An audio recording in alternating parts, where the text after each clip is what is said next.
are some entitled dates that bring absolutely nothing to the table. Compilation! Would I be the a-hole for breaking up with my boyfriend because of his mom? Would I be the a-hole for breaking up with my boyfriend because his mom said I wasn't allowed to speak unless spoken to a year ago? I'm sorry in advance, this is long. That's good. What do we say? I like them long. I like them chunky. My boyfriend, 32 male, and I, 27 female, have been friends for 5+ years and close friends for 3+. A little over 2 years ago, we began hooking up, but both agreed we didn't want a relationship at the time. So we gonna get it on, or you gonna get gone? It didn't take long, though, for both of us to develop feelings, and we agreed it was best we went our separate ways. However, February 2003, he invited me out to lunch and confessed to me that had been a mistake. And when he pictured his future, it always involved me. Okay. By the end of this conversation, we both admitted to having strong feelings for each other and wanting to give dating a shot. So from that point, things progressed fairly quickly as we already knew each other very deeply. Even when we were just friends, we would often read each other's minds. Are you reading my mind right now? We soon began to talk plans of when we would get engaged, married, and have kids in the coming years. These feelings were also communicated very on to his parents. Remember that for later. Just gonna pop that in there. Also, before I get into what his family has said and done, I want to preface with something. When I tell you this man is the most loving, caring, kind man I have ever met, I really, really mean it. I've been in bad relationships in the past and honestly had just given up on dating. If I was not with him, I do not think I would be planning a future with another person. He's met all my friends and family and they have welcomed him with open arms. My friends adore how well he treats me and he truly has been one of the best things that's ever happened to me. Any issues we have talked through calmly together and worked past. Okay, sounds like you guys are pretty good. It's just his mom that's the issue. Hi, Mom. About 6 months into our relationship, I began to express more frequently that I wanted to meet his mom and dad. For context, they are still married, although it is very strained. And at the beginning of our relationship, he had moved in with them, less than 10 minutes down the road from my parents' house, and about 15 minutes down the road from my home. We had stopped by his parents' home several times, where I was asked to wait in the car. Why acting suspicious? And once we had to meet them at a gas station late one night for important medical reasons. And again, I was asked to wait in the car. Weird.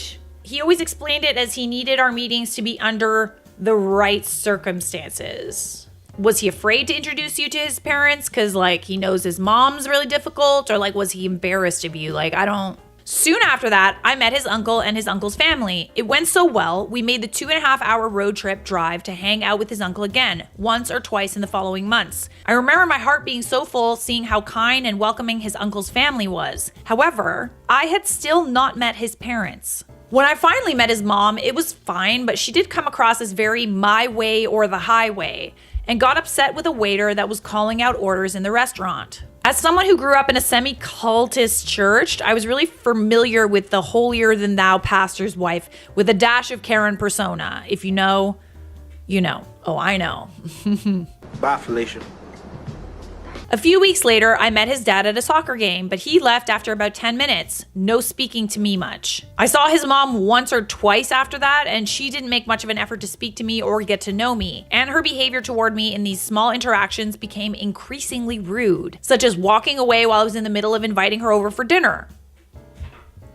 What the hell? Rude. As my boyfriend had just moved in and had already expressed to his dad he wanted to have his parents over so we could cook for them. At the time, I thought maybe she didn't hear me. Oh, she heard you, bestie. Oh, it's not over there. Eventually, at his uncle's Christmas party, I began to really notice his mom doing passive-aggressive behavior toward me and how intentional it seemed. For example, she randomly began talking in front of me about how terrible public schools are and how she would never let her kids be educated by inept public school teachers from the South. Both my boyfriend and his brother went to an extremely expensive international private school K-12, while knowing that not only am I a product of Southern public schools, but I'm also a Southern public school teacher myself. Oh yeah, that was on purpose. That was on purpose. She said other passive-aggressive things like this throughout the night and would ignore me or respond in only 1 or 2 words when I tried to speak with her. Yeah, she fucking hates you, babe. Like, she hates you. It is funny, isn't it? Oh God, they just hate us, you know? They hate us. When I told her about the poinsettia I bought for her, she visibly rolled her eyes and seemed annoyed. She would also turn her back to me or come to stand in front of me with her back to me while I was in group conversation. Oh dear. I mentioned that night to my boyfriend when we were alone how uncomfortable her behavior made me feel. He tried to explain of it a lot as it's just the business of the night and said we would all be able to get to know each other a lot in Boston. You see, we planned for my birthday, which is on New Year's Eve, to go visit his brother in Boston. Last minute found out that his parents had an extra room in the house they had been loaned by a friend, and they were going on almost the exact same days as us. My boyfriend had asked if we could stay with him, and his father said yes. So stupidly, I gaslit myself that everything had simply been a coincidence and I was being too sensitive and was optimistic as I packed my suitcase. I mean, that's a reasonable thing to assume if you're being invited to come and stay with someone over the holidays, you know? I would assume that being invited into somebody's home to spend the holidays with them was a good sign. So you're not totally delusional on that. This is delusional. Once we landed in Boston, I came down with a cold, and my boyfriend with medical issues became very ill. I was terrified he was going to end up in the ER. I was constantly running to the corner store to get medicine he asked for. Even walked him 2 miles to get him Italian wedding soup from Whole Foods because I was trying to keep his sodium levels down. Hydration was a big concern to him out of the ER.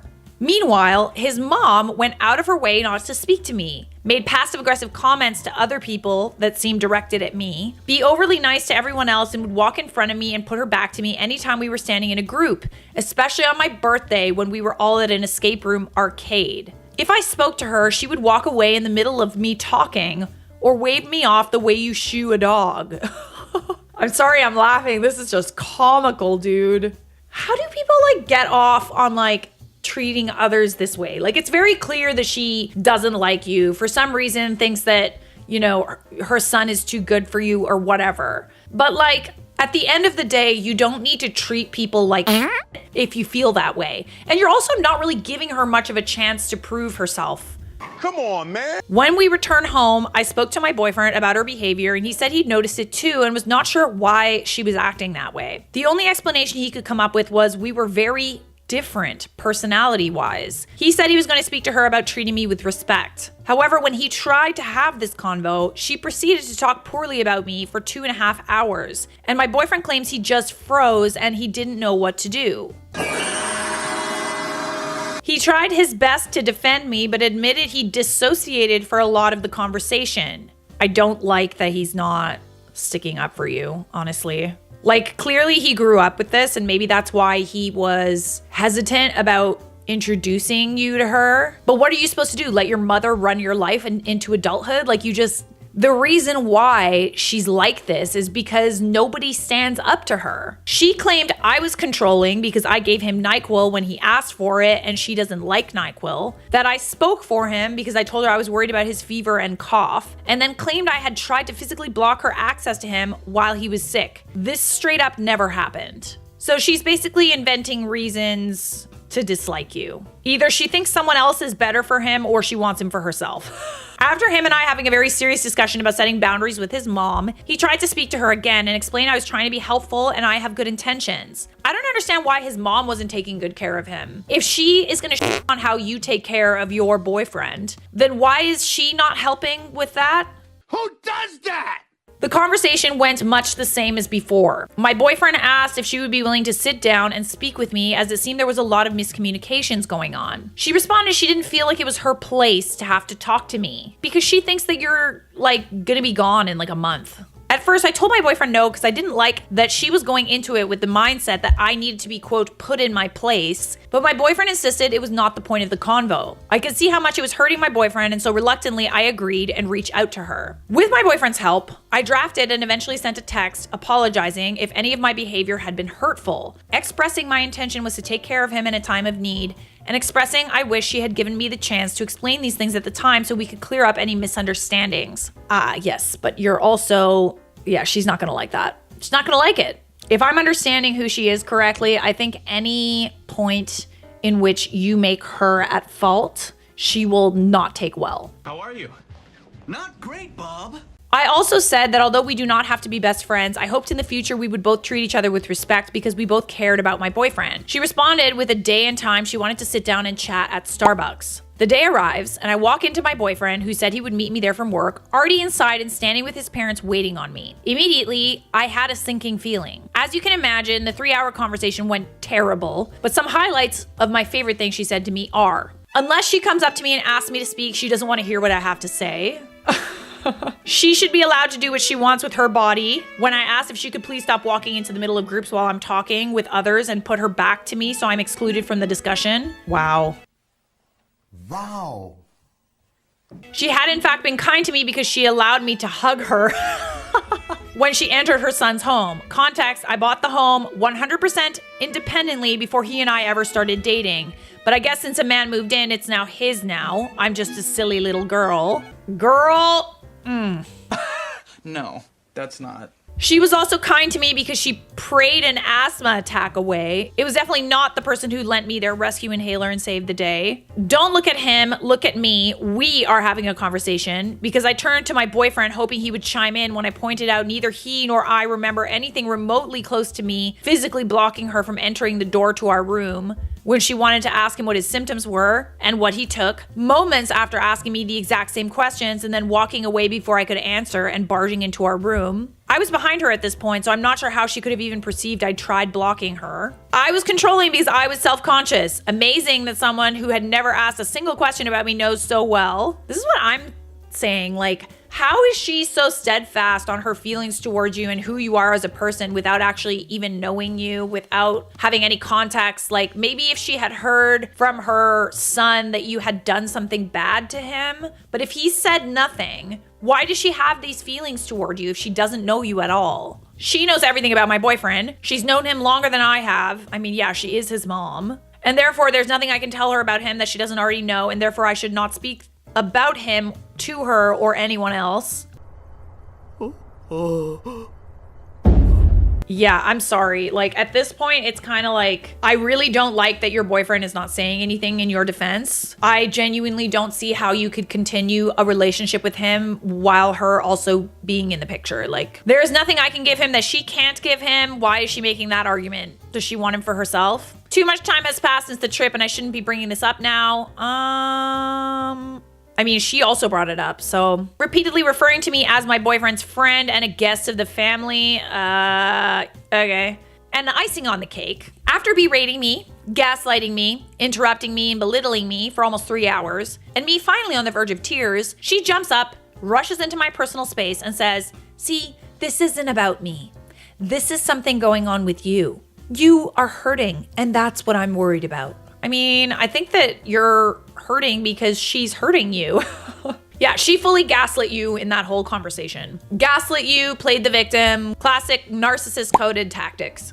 This is the thing about, like, setting boundaries is, like, I've just found that more often than not, people just don't respect them. And they not only don't respect them, but they also somehow make it your fault. You did it. I didn't. You did it.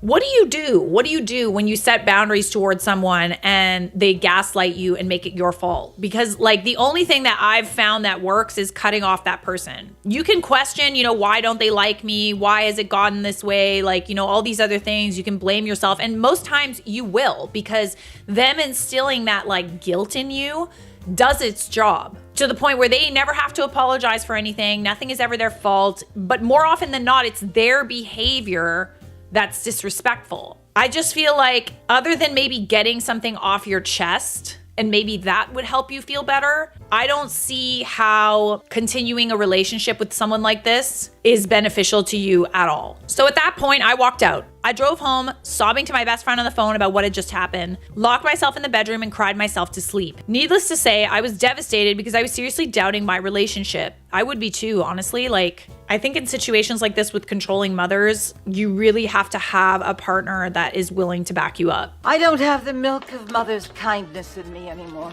It took me a while to gather my thoughts, but after a few tense days, I sat down with my boyfriend and recounted to him every single horrible thing she said to me. I pressed him on why he didn't chime in when she lied about things that we both had previously agreed didn't happen, and when she was being condescending toward me. Kind of sounds like a man. Like, oh, you're too scared to stand up to your mommy? Like, come on, dude. You're the biggest. He admitted that he felt the need to be a neutral party in the conversation. That is bullshit. I'm sorry. I hate that argument. A neutral party? By not taking a side, you are taking a side. Being a neutral party and letting someone you supposedly love and want to spend the rest of your life with be disrespected in front of your face, you are choosing a side, and it's the side of the bully. I reminded him I walked into this conversation in good faith, that it was to clear up miscommunications, and instead, I felt like it was his family versus me, having to defend my character while being interrupted, insulted, and gaslit. I point blank told him that I nearly broke up with him that night, and every day since, but since my friend talked me down off that ledge, they acknowledged that we have something very special. Like, I understand he's a nice person, but he also sounds like a pushover. You push too hard, darling. I hate that.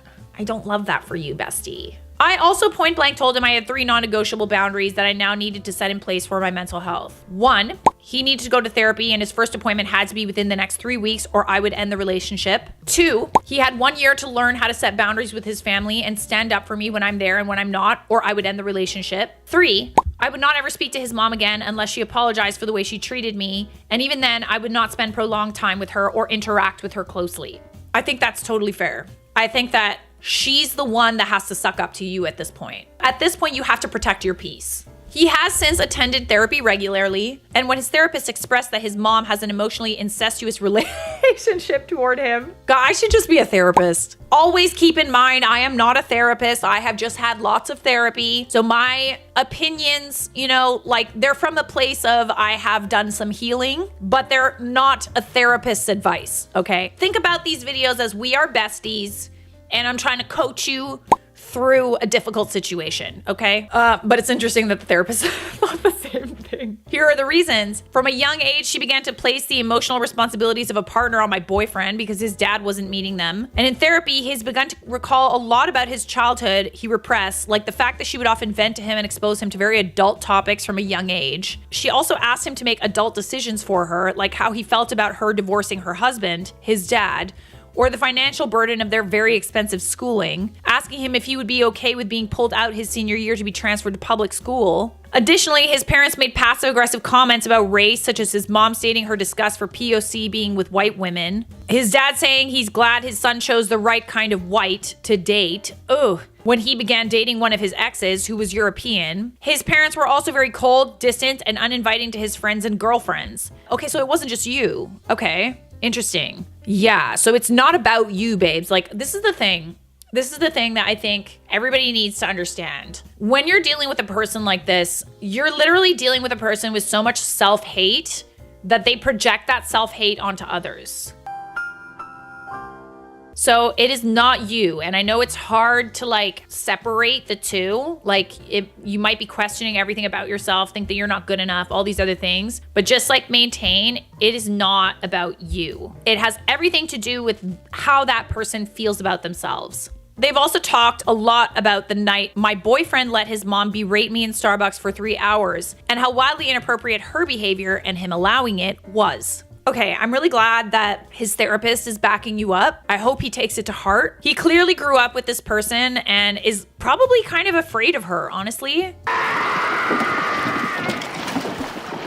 But still, like, if he doesn't learn how to like set healthy boundaries and he doesn't understand that this is a very toxic relationship, I don't know. Doesn't seem like a war I would want to fight. Game over, man. It's game over. Since then, he's apologized on many occasions, saying more than once it's one of his biggest regrets of his life and the biggest mistake he's ever made in our relationship. He also tried repeatedly to set boundaries with his parents and talk to them about the inappropriate things they've said and continue to say. However, the conversations always fall apart, usually with them beginning to gaslight him, make excuses for their behavior, change the topic, and pretend they don't understand the very simple things he's asking them to do. He is visibly exasperated with the conversations, often dreading having to interact with his parents, and has begun seeing them less and less. This is painful for me to see because I don't want him to not have a relationship with them, but I also know I can't have a relationship with them without something changing. And my bigger concern is that if we have children, they would see this behavior and think it's okay.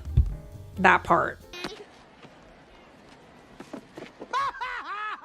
Yeah, I mean, it genuinely sucks. Like, it sucks to have to, like, not force, but, like, kind of make him choose between you and them. That's what you're doing, right? you're making him choose you over his parents. I mean, you're not really, because they're also doing things that are very hurtful to him too. At the same time, I think that no one would want to put up with something like this. Like anyone he dates is gonna feel this way, and they're gonna be treated the exact same way by them. Because remember what I said, it's not about you, it's about how his parents behave and how they feel about themselves. I hate myself. Oh, I hate myself. I just think that it's not necessarily your fault. I think that you're the one person who's willing to stay with him regardless of all of these things. It's one thing for them to traumatize me, but I've told my boyfriend I'm not okay with them traumatizing our children. I know all of this is making him feel torn, and often when we try to talk about it and how toxic some of their behavior is, he gets so wrapped in trying to defend their character, I don't truly feel heard. Well, yeah, because like, here's the thing. He is also defending someone who, probably gave him a lot, right? Like, yes, they're pushy and controlling and kind of racist, but I'm guessing he doesn't only see the bad side. He's only started to see the bad side once he started to push back. If life pushes you down, you gotta push back. My friends think he's worked really hard to grow these last 10 months and has already made some big changes and wants to continue to do better. So I feel safe around his family. However, my therapist has pointed out that this might be a bigger issue further down the road and has asked me if he has changed enough for me to consider next steps. Originally, we planned on getting engaged next spring, but things have been a holding pattern for obvious reasons. Yeah, I guess you have to decide like if you love him enough and if you're willing to, be in these people's lives, at least partially, for the rest of your life. One eternity later. At first, I was feeling like he had because his uncle expressed wanting to sit down and have a conversation with us to help improve my relationship with his mom. And my boyfriend had called him and set boundaries that the strain had come from his mom's behavior. And I had already tried to mend that fence, but was treated poorly and it would not happen again. However, I found out this weekend that his uncle doesn't plan on his mom being there and instead just wants to share information about his mom to help us understand. I don't understand. I don't understand. I mean, you can hear him out and decide whether or not the reasons for her behavior are good enough. I don't know. It kind of just sounds like everybody panders to her. Everybody in her life is an enabler. I straight up told my boyfriend that was triangulation and I wasn't sure I wanted to have the conversation anymore. He was devastated and said he felt like this was his last hope, and he and his uncle had already acknowledged his mom's behavior will probably never change. I also found out he talked to his dad again about his frustrations, yet did not clearly set the boundary that he needed to be respectful towards our relationship and toward me. I got quiet at this point, and after a while, he admitted he knew he had dropped the ball. But honestly, at this point, it all felt like too much. I told him I didn't really feel like rehashing the same conversation because there wasn't really anything left for us to say for the millionth time, and I was tired.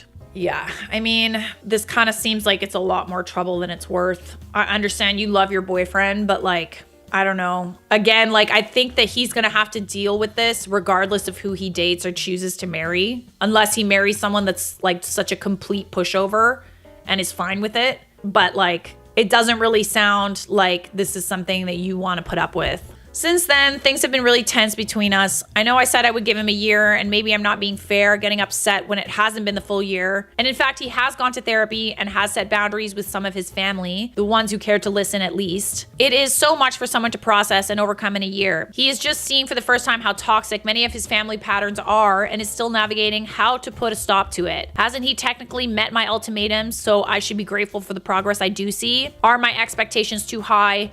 Am I being an unreasonable asshole? I don't think that your expectations are too high. Through all of this, I think that you were hoping that things would get better, or, maybe there was like a little bit of admission or a little bit of like the mom and the dad, saying maybe I'm not going to be such a dick, but they refuse to not be assholes. Like they refuse. They're like, No, sorry, I'm an asshole. Suck it up. suck it up. Clearly, he's breaking some generational curses, okay? He is having to undo like an entire lifetime of BS. I do think it's gonna take him some time to be able to stand up to his parents. Like, it's easy for us to say because we're not involved, but like, I think it might be worth seeing how the year goes, because like, realistically, you don't have to have a relationship with them. Like, you don't. I just think he's still going to have to deal with this regardless of who he dates. And this work that he needed to do anyway. It might be worth, if you really truly love this guy, to see it through until when you promised. Because he is trying. Like, I do see that he's trying, and it wasn't just like, oh, I'm going to do it for a week and then like not. Like, he is trying. We gonna do over there? And your friends seem to really like him. He just needs to come to terms with the fact that him and his parents have to be either low contact or no contact. And I don't think that that's him choosing between you and them. I think that that's going to be like, he needs to choose whether or not he's going to be married to his parents for the rest of his life. Because it's going to happen regardless if it's you or another woman. I think that you're not the a-hole. You do whatever you feel like you need to do, okay? Like, you know the answer. You know the answer here. You sound like you're at the end of your rope.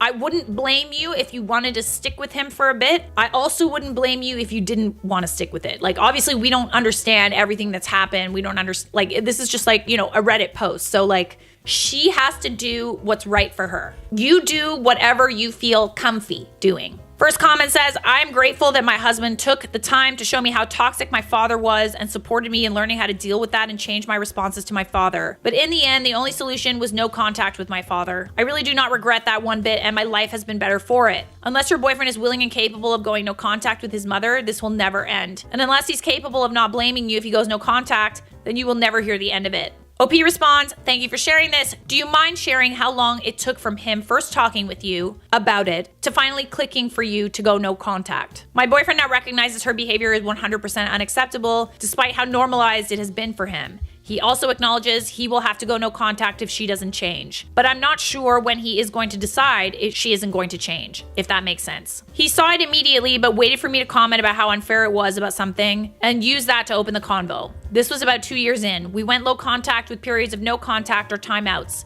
Then when he finally reduced me to tears over how he treated my mother, I cut contact. That was 12 years in. We were loath to go fully no contact for fear of his treatment of my mother. In hindsight, I should have fought for my mom to leave him and gone no contact years earlier. Okay, so it does take some time. Like, it's hard. Like, there's part of you that, like, you know, still hangs on to the possibility of, like, you hope that things will get better. You just don't get any better. Petty.com said, I would say you would be an a-hole. Before making any decisions, I would lay out your feelings to your partner and tell him your concerns with the relationship. I would then make a decision based on how that conversation goes. You deserve to feel comfortable and safe. I'm sorry you're going through this. Your boyfriend is doing a lot to try to change things, and he's coming to the realization that something does have to change. And he is doing the work, okay? And he's doing most of the things he said he was going to. Give him at least until, you know, the year is up to really make a decision. Can he live with you and your future children having zero contact with his parents? If no, then break up. If yes, there may be a basis for conversation. I agree with this. I think that you need to make some adult decisions here. You got to see how it goes. Just stick to your timeline. Keep your promise. All right, let's be women of our word. Let's be people of our word. I'm a man of my word. And then after a year, if things really haven't changed, he hasn't set boundaries, and you guys are still under the understanding that, you know, this person's going to be in your life, the parents are going to be in your life, you're not going to be no contact, that's when you pull the plug. Today, I'm going to be judging some dating drama with my fiance. I'm going to judge too. Call me the pudgy judge. I've been a snacky tacky lately. You know. On Bumble. I, 33 male, am developing a crush on my wife's 34 female cousin. 33 female. How long until these feelings fade? Well, sir, the grass is always greener, but let's just start. Is it greener? Is it greener? Sometimes it's stinkier. Sometimes it's browner. Like our lawn. Our lawn is very brown. Like our stupid, finicky lawn. I have a huge crush on my wife's cousin, Candace. This is a terrible situation I found myself in. I should say I genuinely think I have the greatest wife, Anna, in the world, and it's not even close. She's an amazing woman, mother, and wife. When I met her, she approached me at a bar, and I was flattered. We hit it off almost immediately. She was nervous, but I found it cute, and she said she doesn't normally approach guys, but wanted to talk. Later that night, her cousin and best friend came, and my jaw was on the ground. So you met them both on the same night. Oh. Interesting. And then you ended up marrying one. But now you're just getting these feelings? It kind of sounds like these feelings have been there since the beginning. This is kind of sus. Candace is just a fucking gorgeous machine. Everything about her. But it was too late. I did wonder how different things would have been if I met Candace first. But 10 years later, I would say things worked out. We got married and have a great little girl. The thought had completely left my head until recently. About 2 months ago, Candace had to drop something off, and I took off while my wife was at work. She had borrowed my laptop because hers broke while she gets a new one. We were just talking and drinking wine, watching 90 Day Fiancé, and she confessed to me that when she showed up, she thought I was handsome, and it sucked that I was already talking to Anna. Wait, what? Why are they drinking wine in the first place? She just showed up to borrow the computer? I guess so, and they just ended up hanging out. Okay. Oh, God. I don't like that her cousin said that. I don't either. Even if you did feel that way, that is so inappropriate. I just don't really see the point of sharing that information if you're not trying to get validation from that person. Yeah, I don't know what the game is here, but that's really weird. That seems like information that you should keep to yourself, honestly. Shush. My jaw was on the ground. And I told her when I saw her, I was like, damn, and wishing I saw you first. And she said, is that so? I immediately changed the subject, but my heart was pounding. Eventually, she left and went home. Ooh, this is super... That's so weird, man. That's so uncomfortable. That's gonna be a yikes for me, dog. It's almost as if she was gauging to see if you... We're into it. Yeah, like if you would be willing to cheat. She made a move on him. Basically, yeah. Like you made a move on this guy. Yeah, she confessed that she had a crush on him. Yeah, for sure. Isn't it funny how, like, in movies, they glorify this kind of thing of like, well, love finds a way. How and then is in it real possibly life, going to find a way? That's her cousin. I know, but I'm just saying, it's just, yeah, it's really messed up. Like, what are they going to do? Run off into the sunset and never speak to any of their friends and family again? Yes. Well, we know a couple that did that. Oh my God, we do know a couple that did that. You know what's so funny is that, like, you see them and you're like, yeah, they're meant to be together. They are. They actually are. And they've known each other since they were like kids. That's the other thing. They're too. also like in their 60s. Yeah. So no. it's different. But like, isn't it interesting how in real life it's like really messed up? It is. But yeah. you hear the story in a movie, or like, you know, I mean, in movies they glorify it. That's what I'm saying. Yeah. It's so messed up how in real life when that happens, it's like, what? Yeah, totally. It's actually a really crazy story. They both left marriages or relationships to be with each other. You know, they're married, they're 60 years old now. They have a bunch of beautiful children, and it worked out for them. Yeah, 100%. It's very clear that they're meant to be together. That is just such a 1 in a million type thing. But it is interesting how, like, in real life, I don't know, it's such a faux pas, because in movies, they usually make the person that main character is leaving a terrible person. Yeah. But in real life, there's so much more going on. There's so much more context. Yeah, there is a lot of context. But I also would like to justify that the couple we're talking about have known each other since they were kids. Since they were kids. And it was like the one that got away. And also, it's not like they were married to like each other's family members. No. You know? It's different. This is like family. It was a bit of a tangent, but it is kind of funny. It's super, super relevant. I totally forgot about that. Anyways, all right, let's get back to the story. She later texted me saying she just wants to hook up one time. Wow. She actually said that in writing. That is bold. Okay. And she would text my wife saying that she needs help fixing her dishwasher and to reply yes or no, then delete the conversation. She said she would understand either way. Okay. So she just literally wants to have an affair. She doesn't like love you or anything. She's just curious. Maybe she's sort of jealous of her cousin and like kind of wants what she has. Or she's jealous that she got you instead of her. I know, but that like, just get over it. Like, I'm not saying it's right. I'm just saying like that's what it is. Trying to rationalize it. Either way, you sound awful because it's not like you have this undying love for this person, but you're willing to ruin your cousin's marriage, possibly because you want to have an affair with her husband. Yeah, but it's also weird that you put in the context of like, when I first met her, she was stunning, drop dead stunning. On the floor. Like in The Mask when Cameron Diaz comes in and his tongue. I waited and my wife said she will take care of our daughter and Candace needs help with her dishwasher. I went over there with zero intention to have sex with her. But you still went over there knowing that's what she wanted. Why you always lying? And to let her know we can't do this. But unfortunately, things went the other direction and we giggity. Did you put your dish in her washer? We agreed it was just one time. You only live once moment, and that was that. I'm sorry, buddy. Let's be honest here. You went there fully knowing that that's what she wanted, okay? You could have just told her with a text, sorry, not gonna happen. Yeah. You didn't have to go over there. You were curious, and you let it happen. Do you think it would be better to just sort of say no and ignore it, or would you like tell your wife? I mean, I think that he should probably tell his wife, yeah. Yeah, I think so too. Because then if she finds out later on... At this point, though, did he he agree to it. No, but from the beginning, like if she said that to him, like at what point do you tell your wife? You know what I mean? I'm pretty sure that you tell your wife like as soon as it happens. Yeah, as soon as she's like, come over and fix my dishwasher. But also if he's like incriminated himself by saying, yeah, like I'll do it, that also doesn't make him look very good. Yeah. Maybe you just should try not to voice your feelings for other people other than your... He just wants to give Anna his banana. Unfortunately, that moment started bringing up old feelings I thought were gone. Oh, God. She became much more flirty discreetly. See, it's never just once. Like, It's lust, bro. It's lust. lust. You have It's a beautiful family. You have a daughter and a wife. I know, it's so silly.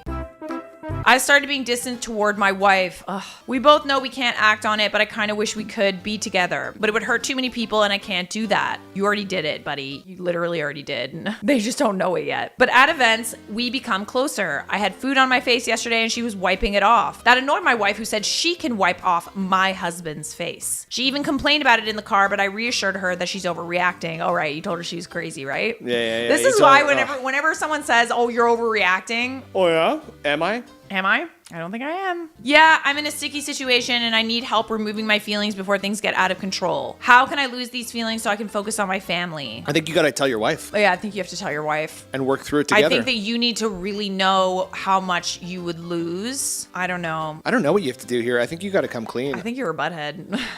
Edit. I get it. I'm a piece of crap. You don't have to tell me because no one feels more disgusted at myself than I am. I just want actual advice on how to have these feelings fade so I can focus on my family. I won't respond to comments attacking me and not giving genuine advice on how to make the best out of this really crappy situation. Okay, you made the mistake. What can you do? Option A, you tell your wife and deal with the consequences. And then that can go one of two ways. You guys heal, or she breaks up with you and maybe you act on Anna. And maybe that ends up, you guys are happily ever after, or maybe not. And then you lost both girls, you know what I mean? Both women. And you lost your family and their respect. Or you could say nothing, which I don't recommend, honestly. I just don't think that's going to end well, though. I don't think it's going to end well either. I genuinely think that if you want to work on your marriage, you have to put your marriage first. So that means you can't see this woman anymore. Yeah. You have to tell her, like, stop it. And I think that the only way out of this, honestly, is to tell your wife what happened. Yeah. She might forgive you, she might not, but I don't think seeing this person is healthy for you. Yeah. I think this person is meddling in your marriage and taking advantage of your previous feelings for her. She's ruining her cousin's marriage. Yeah, she is. I mean, obviously you're ruining your own marriage, but like that's her own cousin that's doing that. That's messed up. Yeah, dude. She came into your house, drank red wine, presumably. They red, maybe? Seem like red wine kind of people. I don't know, bro. I don't want to shit on you, but kind of a gutless thing to do. But I'm not going to judge you. You have those two options. I think you have to tell her. We listen and we don't judge. But okay, maybe a little bit. Doesn't mean I can't call you an asshole. You're still a butthead. You're still a butthead for doing this. But I think you have to tell her. And then possibly, maybe you guys go to couples therapy or something and work through it together. I don't know. If she wants to still be with you. You want your cake and you want to eat it too. I don't know. I mean, I do know. I do know how this ends up. You know how it ends up? Diabetes. Bro, this isn't a crush. You cheated on your wife. You need to tell her because eventually it's going to come out anyway. Better from you than her cousin. I'm developing a crush on my wife's cousin. That was the title of this. You made it sound like it was this innocent crush, but you acted on these feelings. You're like downplaying how severe this situation is. It speaks volumes in my opinion. Even writing this post too, wasn't the first line like she was drop dead gorgeous or something to that I effect? have a huge crush on my wife's cousin, Candace. You reassure her that she was overreacting. Sir, she's unknowingly underreacting. Don't be a gaslighting step up and tell her what happened. You cheated and now you're making your wife feel crazy because you're telling her any kind of feelings that she has are all in her head. It just goes to show that like when you have like a feeling about something, you think somebody's cheating, they probably are. I'm just saying. I don't have those feelings about you. I mean, it kind of depends on history, right? It's not always true. I don't know if it necessarily depends on history also. Like, yes, okay, maybe you've been cheated on and that's how you feel. Maybe you have trust issues. I think that you can sense when something is off. You can sense when someone's disinterested and disengaged, for sure. For sure. When someone pulls away attention like that or love, you can feel it. When someone stops paying attention. I see it all the time. Sorry, what'd you say? I'm not going to rip into you. I think this is pretty self-explanatory here. You cheated on your wife and you feel bad about it, but you also don't sound like you are all that sorry either. I think she deserves better than you, but you can hope that if you tell your wife what happened, that she'll stay with you. I wouldn't blame her if she left. That's fair. The only way out of this and to clear your conscience is to tell her. Yeah, because honestly, I think that her cousin's gonna tell her or find some way to break you guys up. Be like, he came on to me. She could gaslight him that way. I mean, he might also lie to his wife about how it happened too. He's like literally gaslighting us. I feel gaslit reading this. Yeah, seriously. I just went over there and like all of a sudden we're giggity gooing and I don't know how that happened. Like, what do you mean? You don't know how it happened. What do you mean? Okay, this isn't an Am I the A-hole, but you are kind of in that territory a little bit. Stinky. How long until these feelings fade? Can't help you there, buddy. Don't cheat on your spouse. Cheating is bad. Except for that one time I cheated on a grade 4 math test. I had to do it. I didn't study. Sorry, Alvin. Am I the a-hole for wanting to leave my boyfriend over his behavior on my birthday? Ooh. I, Vanessa, 23, have been with my boyfriend Nelson, 26 male, for about 5 years now. He said he doesn't do much on occasions, and when I ask him about it, he says he's just not good at celebrating this on the actual date of the celebration, and he would rather gift or celebrate it a day or two after. Okay. Okay. So you're going to celebrate other people when you say that you're going to celebrate other people? I don't like to celebrate Valentine's Day on Valentine's Day. I like to celebrate it 2 days later. Discounted chocolates. Nelson, come on, man. I'm sorry, Vanessa. I tried to talk to him about it several times, if he might consider celebrating it at least for me, but my words never seem to find their way into his head. If I ask him if he has any plans for Valentine's Day or anything, he would ask me if I have nothing else to think about. He would post other ladies, wishing them a happy birthday with blessings or nice messages on his status most of the time. His status? Like Facebook status? Are we talking about like WhatsApp status? Facebook? I don't know. What kind of status are we talking here? Last year on the 5th of July was my birthday, and I woke up with my boyfriend on the same bed the morning of the birthday, but didn't even get a happy birthday from him. That's grounds for murder. Vanessa, what are you talking about? He got up and went to work just like that. Nothing from him about my birthday. It's like he remembers it the day of and then has to like plan a gift or something for the next 2 days and then do the birthday 2 days later. Like, what is this guy's deal, man? But he also wishes other girls happy birthdays. I don't know. Blessings and stuff? Is this a cultural thing maybe? Or like... I don't know what's happening. I decided to wait. Maybe it's one of those surprises that they pretend to forget but are planning for you. Typical me with the high hopes. The whole day went by and still nothing from him. No call, text, gift, or plans. Around 7:30 to 8 p.m. that night, an administrator for a WhatsApp group that my boyfriend is in posted a picture of me wishing me a happy birthday. Not because my boyfriend asked him to, it's something they do most in the group. They post birthdays, weddings, and other occasions, and we get to congratulate and send our best wishes in the group. After several wishes, I saw my boyfriend's, his words, "Happy birthday, dear," just like that. It was almost as if he was trying to make it sound so casual, and he was back from work by the time he sent that message. So, am I the a-hole for wanting to leave my boyfriend over his behavior on my birthday? This guy sounds like delusional and disinterested. It sounds like this guy is like not even really committed to you. Not at all, yeah. He's trying to like keep your expectations really low or something, or he's maybe seeing other people and you don't know about it because he's like wishing other people happy birthday. But why is he also waiting 2 days or whatever? Like he's delaying the celebration of the birthday a couple of days. It's the law! I think that he doesn't do that for everyone. So I've met guys like this and they do stuff like this to keep your expectations low or even to just like put you in your place. To be like, oh yeah, we're not dating. Like we're not really together. It's happened to me so many times where I thought I was like dating someone and then we'll go out to a bar and he'll kiss someone in front of me. Sorry about that. Yeah, thank you. Terrible. Or like I thought I was dating someone and then I don't hear from them at all until on Valentine's Day until literally 11:59 p.m. on Valentine's Day. You up?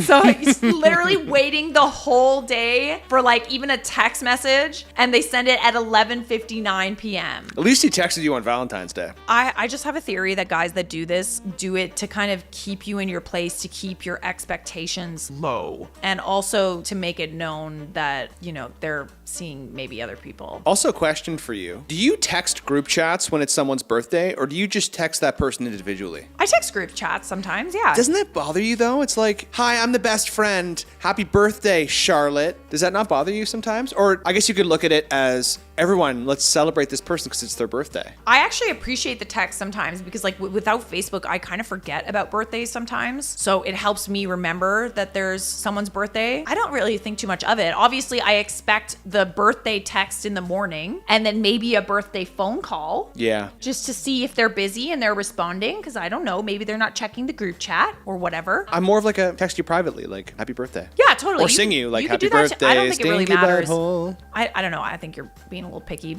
I wouldn't read into it too much. Picky. I would not argue one is better than the other. Texting privately is also good. I think a phone call also is good. Phone call's the best. Phone call's the best. Not the a-hole. He's very demeaning to you, especially wishing other women happy birthday and nothing to you until someone else does. He's not going to change and you don't need to waste any more of your time on him. Life's too short and enjoy it, especially when you are young. Agreed. My ex, after 25 years together, married 23, never could seem to remember my birthday or anniversary. No gifts either. I always thought he just couldn't remember. I was wrong. During our last year, he had an affair with a married woman. And guess what? He knew and could remember her birthday. Not only that, but her anniversary with her husband, who she's still with. I realized he just didn't take the time to make it important to him. Jesus. Or, he's just being deliberately mean to keep your expectations low. I don't know. There's some scumbags out there. This is just terrible. Like, come on. There are plenty of guys out there that would wish you a happy birthday on your birthday. Like, the bar is in hell. Yeah. Like, are you kidding me? The bar is in hell. The bar is so far down. So, no, you're not the a-hole. And quite frankly, if you don't break up with him, I'm going to break up with you. Come on, dump his ass. Dump that stinky soul. Dump that butthead. My 25 male girlfriend, 23 female, is upset at something I did before we were officially together. How can we not let it ruin our relationship? Okay. My girlfriend and I have a really great relationship. Are you sure about that? Before the situation came out, our relationship was great. She repeatedly told me this was the best relationship she's had and how we communicate very well. We've been together officially about 9 months and been planning our 1-year anniversary. Before we were officially together, we were seeing each other, and we did this for 7 months before making it official. 7 months? Okay, well, whatever. Okay. The reason it took so long is because when I commit, and I'm not going to commit until I know I can give 200%. And she even says I'm the best relationship she's had. The issue she has is because during our seeing each other stage, I hooked up with someone in her inner circle. Ooh, you cannot penetrate the inner sanctum. It's an interesting choice of words. How did you meet this other person in the inner circle? Did you meet through her? Probably. There's so many other people that you could hook up with. I understand. Listen, I understand you weren't officially together. But you were kind of exclusive? But they were seeing each other. They were seeing each other for 7 months. Like after 7 months, you do develop feelings. The least you can do is not hook up with her friend. Yeah, of course. I mean, I'm just like wondering, did they not establish ground rules of like, is she more mad that it's her friend or mad that he hooked up with somebody else? Probably a little bit of both. But I think it generally goes without saying that like, yes, okay, you're in an open relationship or you're just seeing each other. Like, yes, you're not exclusive. You both can see other people. But like when you're hooking up with like someone that she's like not just friends with, but like inner circle. Also, this other friend, like, can we talk about this friend too? Yeah. Scummy. I mean, depends if she knows or not. She recently found out because her friend told her, not out of guilt, but out of jealousy for our relationship. What a bitch. What a bitch. I can go on and on, but she's not a good person. Most of my girlfriend's friends are great people, but this woman showed her character. I mean, are you that good of a person if you wanted to hook up with one of your girlfriends or like I think it's complicated. Romantic partners' friends too? I think both of your hands, both of your sets of hands. Here. Like you both up. Let's 4 hands are dirty. Either way, this hurt my girlfriend when she found out. One, because it was her friend, and I can say I was wrong and take full accountability for that. Good. That's the first step. The other part is the fact that I was sleeping with others before we were official. But that was more of a miscommunication. She was under the impression that I wasn't sleeping with other people and just too busy to make it official. I had told her I didn't want to commit until I can fully dedicate 200% and be the boyfriend she deserves. Just a misunderstanding and miscommunication. Okay, so you're saying that you did have the discussion that you were not fully exclusive? I guess, but if a guy says that, he's definitely with other girls as well. Yeah, he definitely is with other girls. Let's not be naive here. Yeah, let's not be naive, okay? If a guy is telling you that he doesn't want to be exclusive or that he wants to like continue seeing other people, he's gonna do that. In fact, he probably already is. I mean, it's girls too. Like if I'm anyone. If anyone, everyone's talking to multiple people at once. Everyone is talking to multiple people at once in a talking stage, in a hookup stage, or whatever. I really hate those. They definitely should not last 7 months. That is way too long to be in a talking stage or a hookup stage. But I'm also kind of curious, how soon into their situationship was he banging this other girl? We aren't at a risk of breaking up, but she's been distant, and I just want to take initiative so this doesn't fester in our relationship. The best thing that you can do right now, I understand you were not exclusive. This was not like the best thing for you to do, realistically. You weren't committed to this person. You didn't have to hook up with her friend. Okay, so firstly, you need to apologize for hooking up with her friend. Secondly, you need to make it very clear to her that you're committed fully. You're committed fully to her now. And also, I would probably promise to kind of stay away from this friend that you hooked up with. And honestly, she should see that this friend is a scumbag as well. She should. I genuinely feel like talking stages and like hookup stages, it should never last this long. Even if you are setting boundaries and stuff like that, like someone's gonna get attached. Like a couple months. A couple months and cut it off. Tops. Yeah. Because then you're just kind of being irresponsible with other people's feelings. Yes, I agree. #preach. Thousands of other fish in the sea, and you decided to giggity goo with one of her close friends. Gross. It's true. It's 50-50, but also her friend is a scumbag. Yeah, her friend sucks. You both suck. Men really think sleeping with a close friend puts them in an amazing boyfriend tier. It's like, no, listen, I am a great boyfriend. I giggitied with her friend, but only before we were committed. Fabulous job, fabulous guy. I am the best boyfriend. Just a miscommunication and a misunderstanding sounds more like an embellished poetic lie. I need to date you casually for over half a year while I sow my wild oats with your friends. The truth. Versus, I'm not going to commit until I can give 200% to be the boyfriend you deserve, but this is serious and it is seriously going places. There's a big wide gulf between these two statements, and your refusal to budge off your position that she's just misunderstanding how wonderful you are and how great it is that you finally committed. And it's just a miscommunication that you misled her into thinking things were much more serious and much more exclusive than they were. To you, not having the label of boyfriend and girlfriend means you're fully single regardless of the relationship building you're spending months doing with her. To her, it obviously didn't mean either of you were fully single, and you seem to know that and knew at the time. Yeah, I mean, he's got a point. You got a point, yeah. If you knew what you were doing would bother her or be a deal breaker at the time in the courting phase, then doing it anyway and hiding it was dishonest. It doesn't matter if you told outright lies or lies of omission. You did tell a lie of omission because you have now been dating this girl for almost a year and you have never told her that you've hooked up with her friend. I don't know, man. I'd start with being more honest about what you were thinking and doing through all those 7 months that you were pretending to be this girl's boyfriend. Blaming the messenger is distracting you from your own misbehavior and is continuing your pattern of hiding your dishonesty. Tough truth there. Yeah, they're coming after him. Yeah, they Nobody's really are. siding with him at all. I mean, he doesn't deserve to be sided with. I'm just saying, everyone seems to be saying the same thing. I mean, yeah, it is just a little bit irresponsible to be like seeing someone for 7 months and then like not accept any of the blame for like hooking up with their friend and blaming it all on them. Like, oh, she's a terrible person. And it's like, well, we need to hear from that other friend's point of view. Like, he's saying this girl tried to ruin our relationship. But maybe she actually told her friend what really happened because you're actually kind of an asshole. And yeah, maybe she's actually a really good friend. Yeah, maybe she's a good friend. Because he tried to hook up with her. That's the fucking ticket, babe. Maybe that's what it is.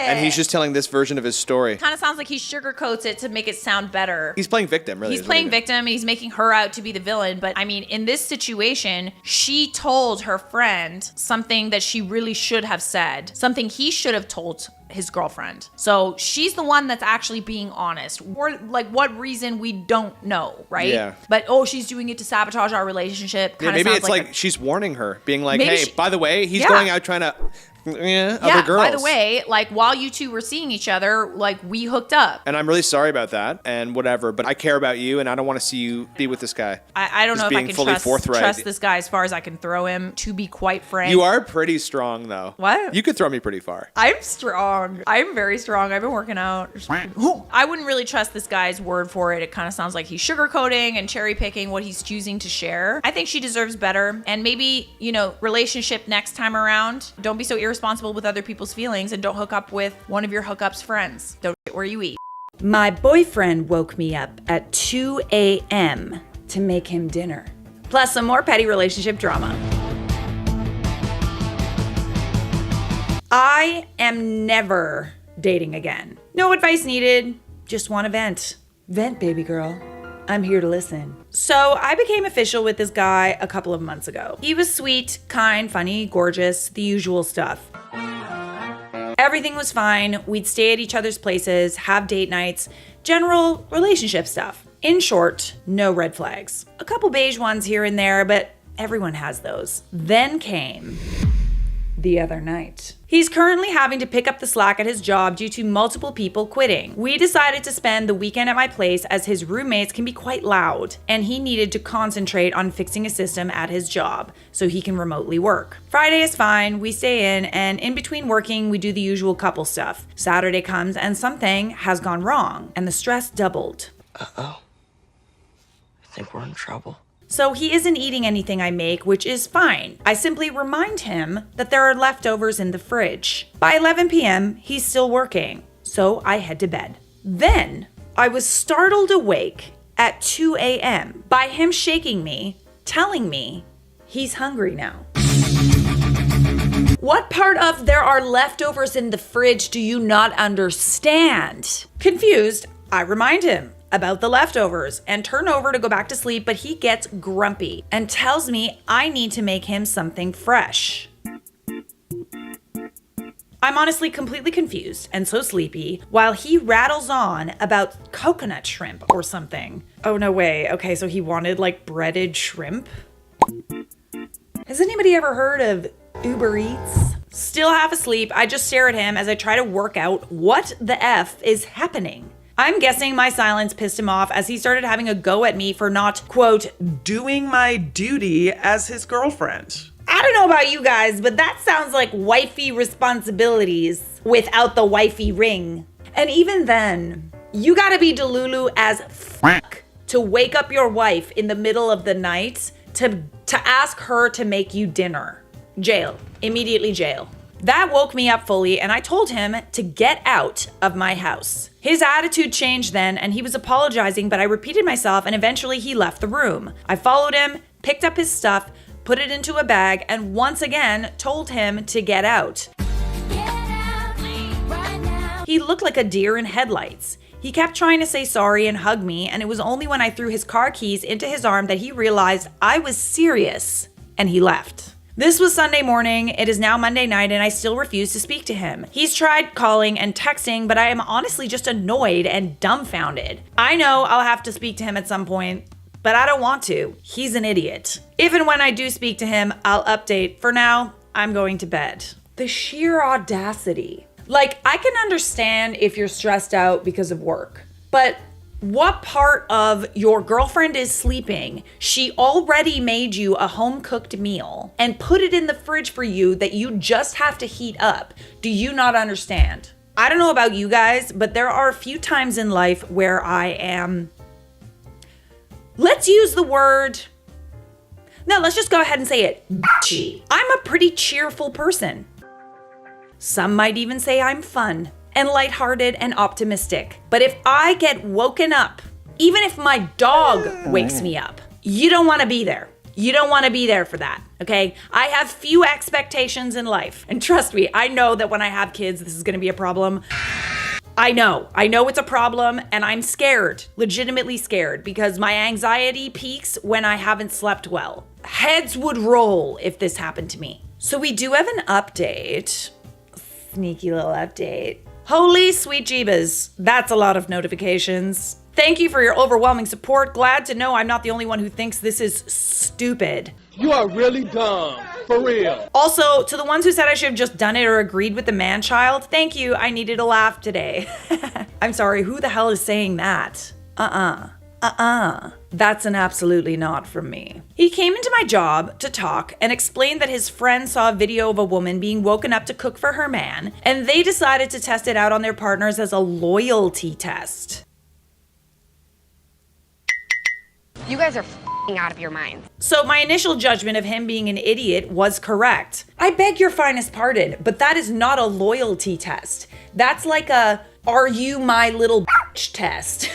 This is not about loyalty, okay? This is about basic respect. He was surprised when I broke up with him, but he was calm and accepting. albeit sad. Either way, that's over with. To answer a few concerns. No, there are no mental health concerns. Yes, he's stressed, but it's surface stress that'll be fine once his work hires some new people. Honestly, not my concern anymore. Someone mentioned unconditional love. The relationship was less than 3 months. Chill out.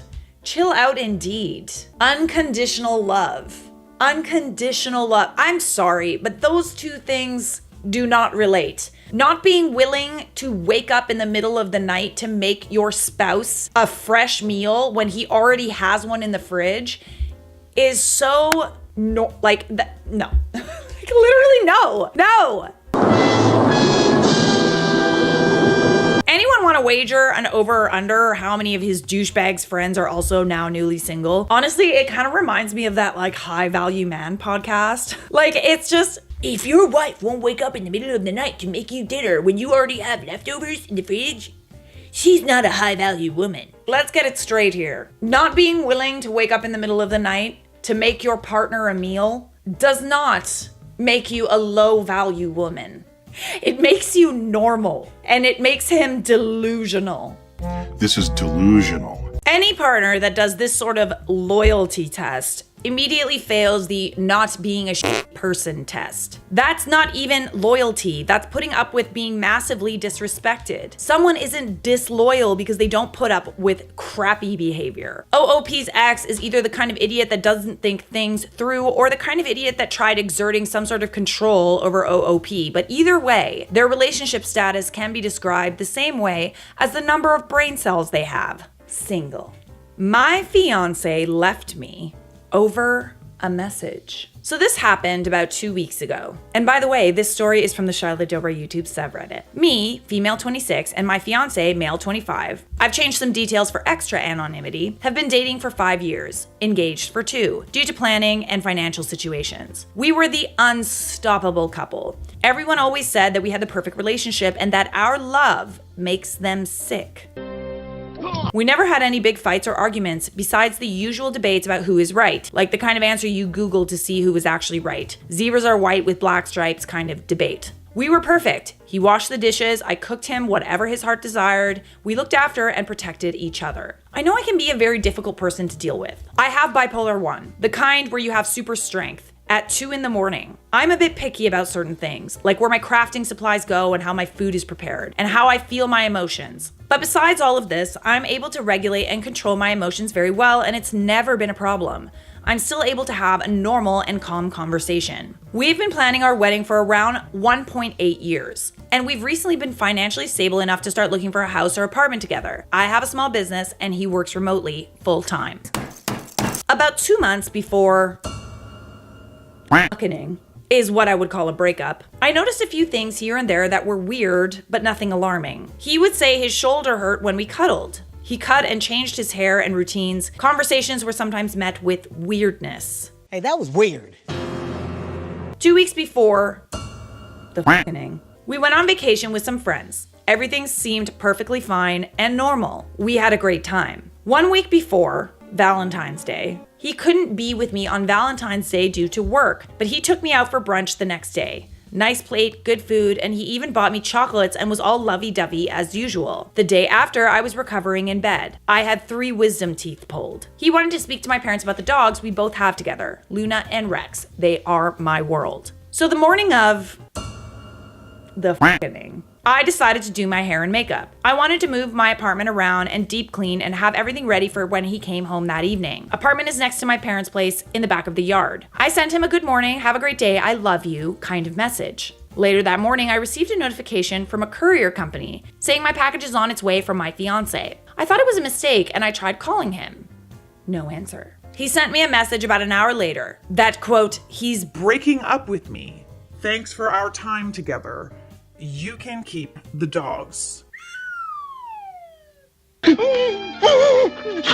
No reasons, no explanation, nothing, just that. Also, was removed from all social media, nothing more. So, what the hell happened? In the courier bag was my gate remote, his ring, the dog's vaccination and vet cards, my medical emergency card, and an old nose ring I lost 3 years ago. Ew.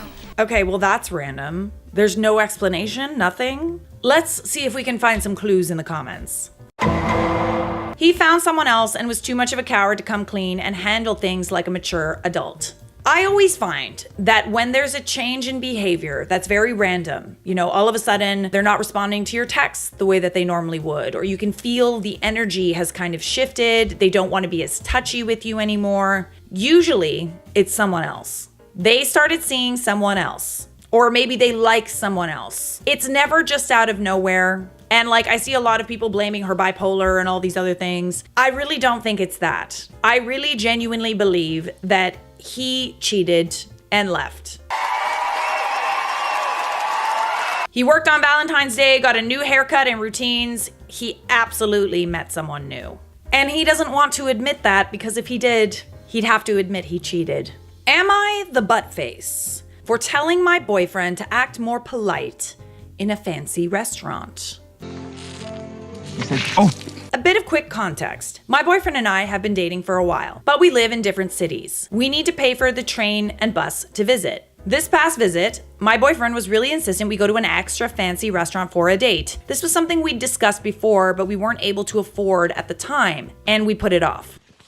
We're broke. I found a super nice place. I asked him to check it out, then booked a reservation when he said he liked it. Day of, my boyfriend's train arrived late, so we didn't have time to go home before our date. This meant my boyfriend had to bring his bag, a backpack of clothes and essentials he didn't have at mine, into the restaurant. The place was packed when we got there. We were seated and started chatting. My boyfriend started to tell a story about a coworker he disliked. He then started raising his voice and was very loudly cursing, calling his coworker a rider or a bitch. You get the point. I noticed others stopping their conversation and looking at us. Oh, absolutely not. Oh, embarrassing. People really do be just very comfortable swearing now, eh? I have this very cute neighbor that he's such a sweet man. He's so cute. He picks up our packages and mows our lawn when we're away. The best. Don't worry, we brought him souvenirs. But yeah, no, sometimes when we're having chats on the front porch, he'll be talking about something that happened. He's like, yeah, this thing happened where someone just, and he'll get really close and he'll be like, this fucker vandalized our garage. Pardon my French. And he was just so like we weren't in a fancy restaurant or anything. We were just on the front porch. But even then, he gets very, very close and he's quiet about it. Keep it down. So polite, so demure, so demure. Be more like my neighbor. And this coming from someone who swears like a sailor, okay?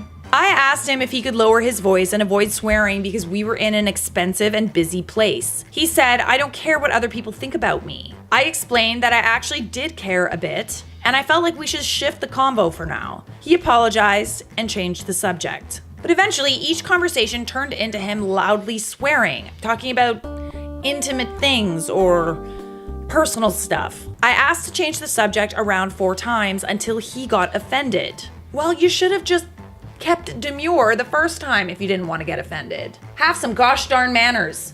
This is a nice place. Then he mumbled about wanting to get something. He took his bag out from the corner we'd tucked it in and started unpacking everything. Oh, absolutely not. Oh my. He put clothes, socks, toiletries on the table that we were eating on. I'm sorry, but how are you not embarrassed? How are you not embarrassed? Socks on the table. Nasty! Not demure, not mindful. Not demure, not mindful. Not demure, not mindful. Not demure, not mindful. Not mindful. Not mindful. Not mindful. I panicked. I started asking him to stop or to take the bag to the bathroom if he needed to unpack. He insisted again that nobody cared but me, but repacked anyways. The breaking point was when the waiter came back with drink refills and he said he could make things fun again. He unzipped the front of his bag and pulled out vodka. Oh, is he an animal? Dude, the crazy thing is that he's the one that insisted on going to a nice place, okay? This is some McDonald's behavior, not a fancy restaurant. I freaked out. I told him to put it away, asking why in the world he would do that. If the restaurant didn't want to kick him out before, now they would definitely kick him out. You definitely cannot bring your own liquor into a fancy restaurant. He was so confused, so I told him that a lot of places don't allow you to bring your own liquor and they'll charge you a huge fee or kick you out. He insisted again that nobody cared and to just ignore him and he'd use it for all his own drinks. Stop it. Get some help. I got upset and said there was no way I'd babysit him drunk or get charged. The rest of the meal was awkward and quiet after that. Afterwards, my boyfriend said I made him feel stupid. Well, then don't act stupid. And I was scolding him like a baby. Then don't act like a baby, act like a grown man. Has he never been to a fancy restaurant before? Like never? There's a time and a place for debauchery. I love some debauchery. It is certainly not at a fancy, expensive restaurant. He said it was obvious I felt embarrassed by him. I mean, if the shoe fits. Essentially, this thing we'd wanted for so long, I had ruined. Oh, this is gaslighting. Oh, this is gaslighting. No. I feel horrible that I hurt his feelings. I'm worried I was a total a-hole and that I really did ruin our plan. I'm torn because I still think you're supposed to be more polite in places like that, but I don't want to assume I'm right and need some outside perspective. Dude, if anyone ruined this evening, it was your boyfriend, not you. It would be a small thing, but it's not a small thing because he gaslit you. The being kind of rude and unaware in a restaurant, that's one thing. But gaslighting you and making you feel bad for expecting like some decorum from him, that's what makes it a big thing. Why did you do this? You know better, right? Why? So are you the butt face for telling your boyfriend to act more polite in a fancy restaurant? No, you're absolutely not. And like, honestly, if you want to be able to go to like fancy restaurants and like nice places, you need to consider the fact that this is not the guy that you can go there with. So I'll just leave it at that. My 26 male girlfriend, 25 female, is threatening to break up with me if I don't kick my sister out. This is too stressful. A month ago, my younger sister, 13, moved in with us. Our mom has been a drunk my whole life, but she's always been a functioning alcoholic until now. My sister called me crying a month ago and said our mom let this dude move in and he was being creepy toward my sis. Oh, that's sad. I'm sorry to hear. So I drove down and my mom agreed that my sister should go live with me. We didn't think like maybe the guy that you're dating should like leave. We're not like choosing our own flesh and blood over some creepy man. Got it. I didn't ask my girlfriend for permission. Why would we do that? That seems like a no-brainer. My sister needed help, so it was a no-brainer. I mean, it might be a no-brainer to you, but like sharing a living space with a 16-year-old girl is definitely something that you need to discuss first with your girlfriend. Ever since she moved in, my girlfriend has been complaining nonstop that I'm spending too much time with her, that I'm not spending enough time with my girlfriend, that I'm spending too much money on my sister, and so on. And now she told me she'll dump me if I don't kick out my sister, that I'm not her father and I shouldn't have let her move in at all. We've been together 5 years and I honestly have never seen her act this way. I'm obviously not going to kick my sister out, but I just don't know how to fix things with my girlfriend. I am in a pickle. Okay. I mean, listen, you did your sister a solid. Like, I would also help, like, a friend or a sibling out of a situation like that. But, like, are we, like, actually spending too much time with our sister and spending a ton of money on her? Dang it, Bobby, that's exactly what we don't want. I don't know. I feel conflicted about this one. I feel like this is not, like, breakup worthy. I would say, like, just internalize what your girlfriend is saying and try to balance out the time that you're spending with your girlfriend and also your sister. And then if she's just being weird about it, I mean, she also does have a right to not want to live with your sister. It's a fact. You know, for a short period of time, it's fine to help somebody out. I know she's 16, but at the same time, it's like she didn't sign up for that, okay? And there's nobody that's necessarily wrong in this scenario. I just feel like if she's not willing to live with you and your sister, then maybe you guys aren't right together. Hard truths cut both ways. So we do have an update. Since I posted my original post, quite a few people have messaged asking for an update. So here it is. After my post, I had a long conversation with my girlfriend regarding us, my sister, and our future. And she essentially told me she doesn't want to be with me if it means she has to live with my sister. And quite honestly, I feel like she has the right to feel that way.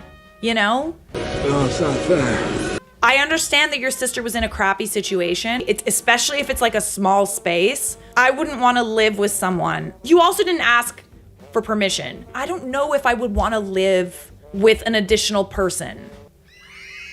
You know? That she didn't sign up to live with a teenager and I should send my sister back. I told her that wasn't a possibility. I mean, she's also kind of being a little unreasonable too by expecting you to send your sister back. Somebody had to go.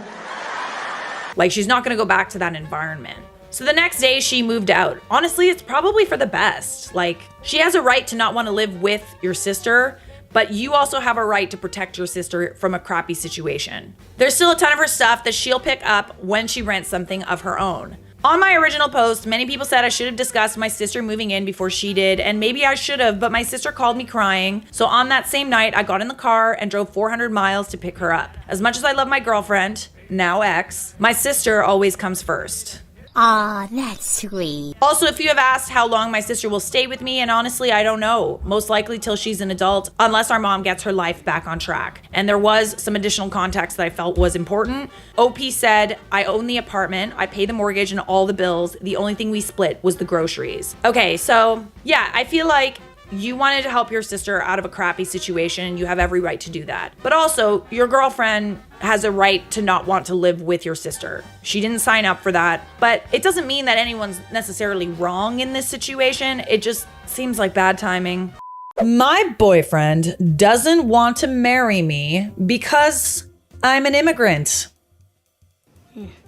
Racism. I already hate him. I, 29 female, moved to the US 7 years ago as a grad school student from Indonesia. I met my boyfriend, 30 male, a few months after I moved, and we've been together ever since. My boyfriend is a US citizen. After I graduated, we had a serious discussion about where our relationship was headed. I made it very clear that I wanted to eventually get married and have children. My boyfriend echoed the sentiments. I remember asking him if he saw that happening with me because I didn't want to be in a relationship with no future. He told me he loved me and that we're definitely heading in that direction. Okay, all seems good, all seems well. As of last week, we've been dating for 7 years. Ooh, that's a little long. No ring. Shut up. We've occasionally talked about marriage, but we were both busy with our respective careers, so the timing didn't seem quite right. However, recently my company announced that there's a chance that my department's work will be outsourced. I'm on an H-1B visa, temporary worker, so this means I need to start looking for a job ASAP if I want to continue staying in the US. Or, get married. I mean, yes, get a job for sure, but also, this problem could be solved if your boyfriend married you, like he promised. Last week, during our anniversary, I brought this up. I asked him if he thought it was the right time to think about getting married, as that would also help with sorting out my visa issues. He looked like he was about to vomit. Oh my God. What was he doing all this time? Oh my Lord. After much prodding, he confessed that he wasn't planning on us getting married before I was able to get a green card, permanent resident in the US. Why does that need to come before? Does he not want you to stay in the US? Bestie, what's going on? I was incredibly confused because he never mentioned this before. His reason was he didn't want to be used as a visa mule. I mean, listen, you've kind of been together for 7 years and you've talked about getting married. What is this guy's problem? If you were using him as a visa mule, I feel like that probably would have happened in the first couple of years or less. And if you weren't getting the visa through him, you probably would have left him for another sucker. Hypothetically, if that's what you wanted. So visa mule was his words, not mine, and that he wanted to make sure that I married him because I loved him, not because it was a ticket to stay in the US, which can only happen when I get a green card. It took me a while to process what he said, and I asked him if he'd be okay to move to Indonesia with me, which he wasn't. Oh, brother, this guy stinks! I didn't react well, and I ended up leaving because I couldn't deal with what just happened. I mean, yeah. I really feel like all of this should have been talked about before. You wasted 7 years of your life on this person. I'm sorry, Visa Mule label or not, if you love this person and you want to spend the rest of your life with them, you've already spent a large chunk of your life with them. Why don't you just marry them and then all of the rush and the problems related to staying in the US will go away? Girls have cooties. I think it's an excuse. I don't know. This is stupid. Like, if he really loved you, of course, I want to be with you. And if this is the one thing that would help you stay with me so that we can have a life together, that should be your only response. I'm still in disbelief. I started dating him because he was the kindest, most thoughtful, and generous man I'd met. I now feel like I wasted 7 years. While the visa issues are certainly a problem, I did not date him with the intention of making him my safety net. I can't believe that even after nearly a decade together, he doesn't know what kind of person I am. I feel like this relationship is possibly over and it hurts. Oh, girl. Yeah, I'd be really freaking hurt as well. I honestly wouldn't waste another second on this person. He doesn't seem to care if you get deported. Trash, filth, trash, garbage, dumpster, trash. As long as he's not a visa mule. So addressing some of the stuff in the comments in this update, I've been on an H-1B visa a bit more than 2 years. I was on STEM OPT for about 3 years after grad school. I had terrible luck with the H-1B lottery and I got one in the last round I was eligible to apply in. Getting PR in the US is not easy, permanent residency. It is not easy. I know people who've been here for 15 plus years who are still waiting for their PR. For those of you who DM'd me calling me a gold digger, you guys made me lol. I'm aware of the legalities around sponsoring a spouse for a permanent residency, including the financial aspect. It shouldn't have been a problem for the following reasons. 1, I'm a STEM major who recently shifted into management. Okay, so educated queen. I work for a large company and I do quite well for myself. My boyfriend is a teacher and our incomes are not comparable. He earns around $60,000. I earn close to 300K. Yes, queen, yes, queen, yes, queen. Dab on them haters. Oh, well, that's embarrassing. We've been living together for 6 years. We have a shared account to pay for expenses like rent and utilities that we both deposit a percentage of our salary into. So I'm assuming that you deposit a lot more than he does based on how much more your salary is. The rest of our money goes into our own private accounts and we don't manage each other's money. Because I'm pretty frugal, I saved up quite a bit of money in the form of savings and investments. If my boyfriend was worried about the legality of sponsoring me financially for 10 plus years, I would have happily discussed moving the money around. I was even considering buying a house so we could have made that a joint ownership thing. The point is, we could have figured it out. I haven't relied on him financially ever, and I didn't intend on doing that in the future. Has the ball, lost it! Lost it! Like, you did kind of like need him to do the marriage thing so that you could stay. I mean, it kind of sounds like he's benefiting a lot more from this relationship than you are. I might not have considered everything, but you have to note that I thought about the marriage for visa thing very recently, only when the threat of possibly having to leave loomed over me. This isn't something I've thought about in detail at all. Now for the actual update. He is now my ex-boyfriend. I took a few days to collect myself and then reached out to him wanting to talk. He agreed. It turns out that he's been insecure about earning less than I did for a while. There it is. See, that's why I thought that it was just an excuse, because like if you love someone and you want to spend the rest of your life with them and you've expressed that, why is this a problem? Like, why is getting them a green card or permanent residency a problem? He doesn't even have to pay for it from what it sounds like. He just has to vouch for you and marry you. Oh, that sounds like a lot of work. Which also would benefit him considering you out-earn him. Apparently his friends have been poking fun at our relationship, calling me the sugar mommy because I take care of most of the expenses. He never told me this until now. He apparently didn't feel like an equal because our pay differs so much and started feeling I was only with him as a quick way to get a permanent residency here. I was speechless. I couldn't believe his friends gaslighted him into doubting our relationship. Oh, brother. Like, this is low-key also like kind of racist. Like, I'm sorry, but like you were with the guy for 7 years and this has never come up until now. I wouldn't want to go anywhere near this dude who's so easily swayed by his low-key kind of racist friends. And also it kind of sounds like you can do a lot better than him. I reminded him how he had supported me when I was in grad school, like getting me groceries when I had little money to spare, allowing me to stay with him rent-free in my last year of grad school to help me minimize expenses, so I didn't have to take out a loan. He let me use his car when I was attending interviews. I told him he did those things because he loved me, and me taking on the majority of household expenses since I started working is my way of paying him back for all the things he did for me back then. He said that he gets what I'm saying, but also he didn't expect me to start earning more than him straight off the bat.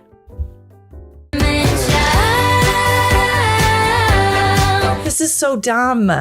You know that like in a relationship where the woman out-earns the man, it's like an 80% divorce rate.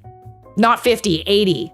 Not only have women entered the workforce and are exceeding all expectations, now we're not allowed to exceed because it would make our partners feel like less of a man. I don't know. I think it's really silly. Like, he had a good thing going. I asked if there was any chance he would consider going to couples therapy, like some of you had suggested, and he declined because he didn't think he was being unreasonable. He said he wanted to be the provider in a relationship and he didn't feel like one in ours. So there's no going back from this unless I quit my job and I found another that paid substantially less, which isn't going to happen. Oh my God! Please spare me. Spare me. No. Find a man that is either okay with the pay discrepancy or a man that makes more than you and isn't insecure, because like what the actual...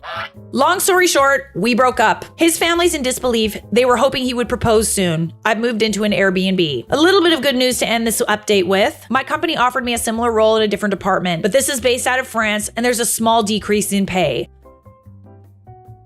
I mean, but it's also France, though. I've always dreamed about living in Europe, and I've accepted the offer. Congratulations. Go chase your dreams, babes. I've signed the relocation agreement, and I'll move there in the next 8 to 12 weeks. Well, that worked out nicely. I'm sorry. Let me just say this. As a woman in business, a woman who owns her own company, never, ever, ever, ever dull your shine or take less money, not exceed your own expectations of yourself because you're being pressured by a dude. If he has an issue with it, that is all his problem. That's his insecurities. There's more than one way to be a provider in a relationship.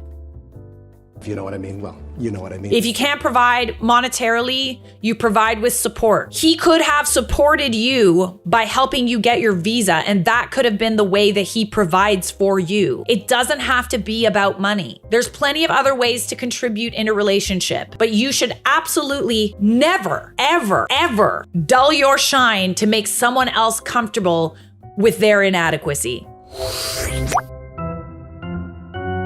I don't want to help my boyfriend buy a house. I've been with Mark for 2 years now. When we got into a relationship, we discussed what we wanted, marriage and kids, but we haven't really talked about taking the next step yet. Mark's dream has always been to own his own house. He's been saving up for it, but because we live in a medium to high cost of living city, it's not going as fast as I'd think he'd have liked. Yesterday, he asked me if I would consider covering rent and utilities for a year while he aggressively saves.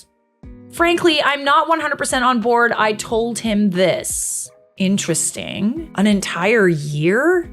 What if you guys break up though? I asked him if he's thought about marriage. He said that might be too soon, and I agree, but he definitely loved me and he saw a future. I'm trying not to be hypocritical here. In a situation where like you're not married and you're financially supporting someone, I just feel that is a very large financial burden to share for someone that hasn't even proposed to you. Where's my ring? Huh? Where's my ring? I asked him if the house would be completely his own or if we'd buy it together, and he said it would be completely his own because we aren't married yet. And buying a house together would be risky. So dude does not want to commit to marriage with you. Dude wants you to pay for his living expenses while he saves for enough money to buy himself a house.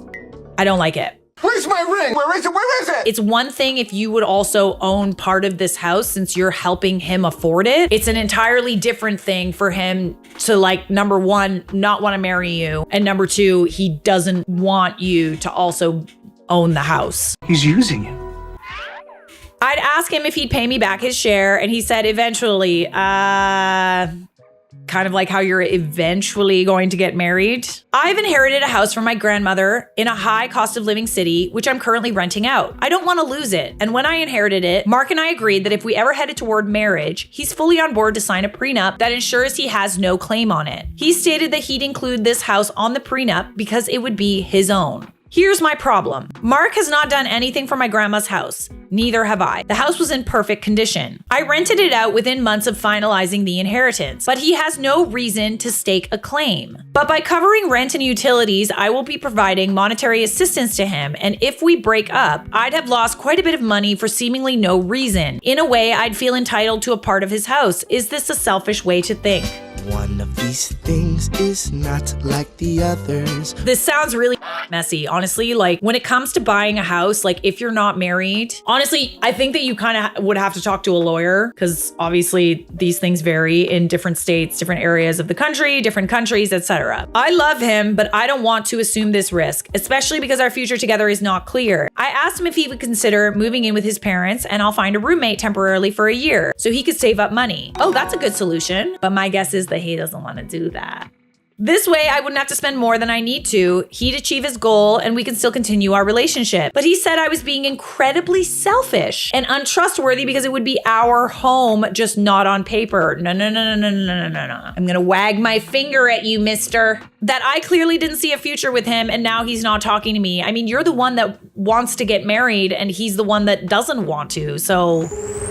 He said that might be too soon, and I agree. Who really doesn't see a future? A part of me feels like this relationship is doomed. Is there a way to salvage this? I think that what you suggested was a very good suggestion. Like, realistically, he's probably gonna be over at your place anyway. I just don't think it's fair. I don't think it's fair. I don't think that's a fair way to set this up. So we do have an update. After a few days, I proposed the following to Mark. I'd front him the money instead of paying his rent for 12 months he needed for the down payment on the house. He'd calculate what percent that money would be of the total cost of the house. The houses he was considering were in the $500,000 range. I would own that percent of the house, not 50-50, just the percent I paid for. If he paid me back within a year without any interest, I would remove my name from the deed and he'd own the house completely. If he doesn't pay me back within the year, he'd have to pay me whatever my percent was worth a year down the line, if he intended on owning the house fully. Otherwise, I was happy to have a 10% claim on the house forever. So basically, if I fronted him $50,000 for a $500,000 house, I'd own 10%. I would charge him no interest for the first year. But if he doesn't pay me back, then he'd need to pay me 10% of whatever the house was worth the next year. So the house is $600K, he'd owe me $60K and so on. Okay. To be honest, this isn't that great a deal because real estate prices are nuts and are increasing pretty dramatically. So this is worse than taking out a loan. I proposed this in the hopes that he would decline and we would just go back to never having discussed it. To my surprise, he immediately agreed and said he'd get a lawyer to draft the agreement, even though he hadn't finalized a house. Well, okay then. Okay, whoa. Let's see what happened when the lawyer or the paperwork get involved. He had it ready in 2 days. He was incredibly pushy about me signing it. Never sign anything under duress. If anyone is pushing you to sign something extremely quickly, consider walking away. I wanted to review the whole thing with my lawyer, as you should, so I didn't care. Turns out there were some